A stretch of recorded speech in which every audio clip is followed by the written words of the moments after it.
I started off on an antidepressant after my doctor had actually said that I had depression. That took me a long time to actually get around to having it for the first time because it actually scared me. I didn't want to actually admit that there might be something wrong.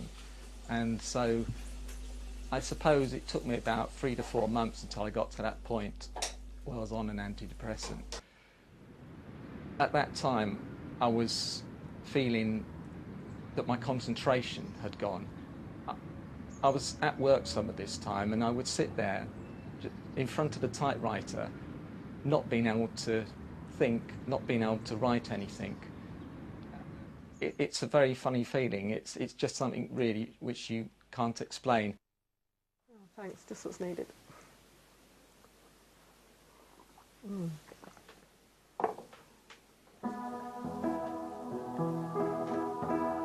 I remember when David first got ill, it was quite difficult. I could see what was going on, I could see him talking negative about himself, and it was quite hard. And I felt I'm a carer, nobody else, everyone is caring for him, and I'm the person at home that knows what's going on in between the 3-month appointments or 1 monthly appointments. I suppose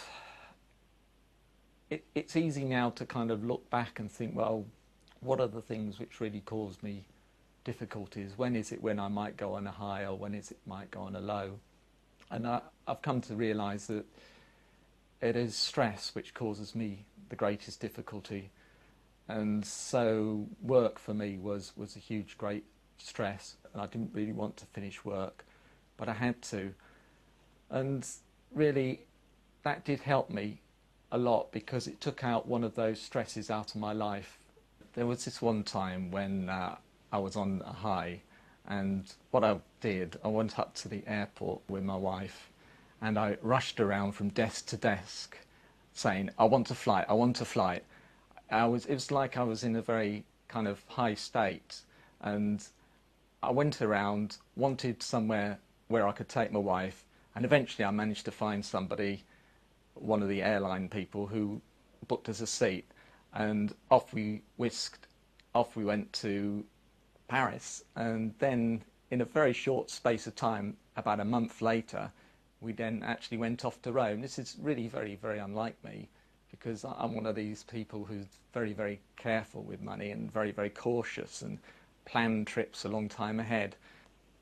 One time when I was off work and spending my time walking around the streets quite a lot, I recall going to a railway track, and it was a bridge which went over the railway track, and I stood on there and I looked down, and I looked down at the tracks, and it's as if they weren't there.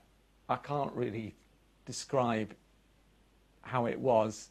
It was just like, I suppose, a blankness. It was like unreality. I suppose at that point in time I got to the point where I was not really living in reality. I was living in my own little world, so it's like the tracks just weren't there. That's the only way I can really describe it. I did actually take an overdose. It was something which I was not really trying to do anything drastic. I wasn't trying to kill myself or anything like that. It was more that I really didn't know what to do. It was a feeling of hopelessness and helplessness. I just felt that I couldn't go into work, but I felt I should go into work. And then I thought, well, what on earth can I do? And I just took an overdose.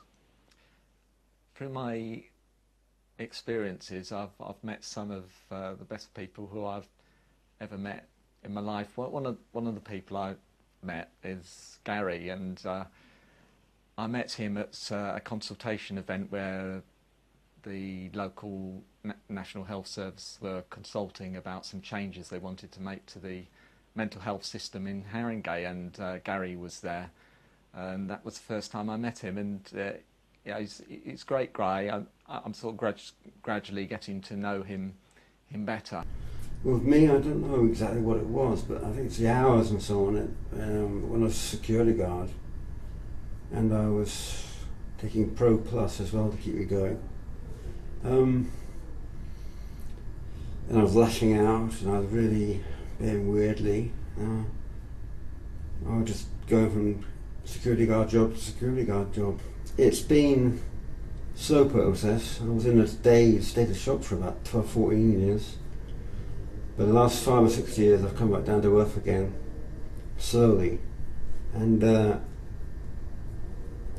in the last year or 2 years it's been noticeable that I've really started to recover quite fast. Pretty bushy there.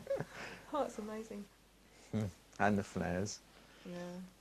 And all those funny patterns in the bottom of the trousers, those round circles. Those were the days, weren't they? Oh, it's come back into style now. Yeah. Yeah, I suppose that was about the first time that I suppose bipolar depression was the first time that I had it really, but I didn't recognise it as that at the time. And then it was around that time when I was really pressurised that I just couldn't be in a room with other people, so I used to have to go and be quiet by myself. So again, I suppose it's something I have to look back over time and say that there was just little signs over the years, only tiny little things, which when you add them all together, I have to say that it's kind of been potentially around for a long time. It was 5 years ago that I spent time at a day hospital, and that did help me quite a lot. I was only there for about a couple of months, but it was good. And after that time, I obviously needed something else to do, so I was encouraged to get involved in a day centre where I did some computer things, and then that really led me onto going to college. And every morning I would go down at about 9 o'clock in the morning, and I would stay there, I suppose, until about 1 o'clock, and I was learning a computer course which was involved me in Excel, Word and all those other sorts of things, PowerPoint. And I was actually the first one at that college to go through that particular system and get the qualification, which was good, and they made a big fuss about it, which actually helped me because it gave me confidence, helped my self-esteem, which was really good. I was really very, very sort of pleased to make these small steps. It was like, you know, one step after another step after another step. You quite often find that the people who are carers are on antidepressants like I am, and the antidepressants do help. Also, my friends help me. I can talk to people. When I'm at the church, people pray for me, and I can just pick up the phone and I can just talk to people, and they're there, they're listening, and they help. Sometimes through the bad things which happen in your life, some good things can actually come out of them. And so I have to say that I am grateful, because I am really a better person now than I was before. That sounds actually crazy to say that, but I've had more of life's experiences, and I think I'm more understanding about people. Amazing grace, how sweet.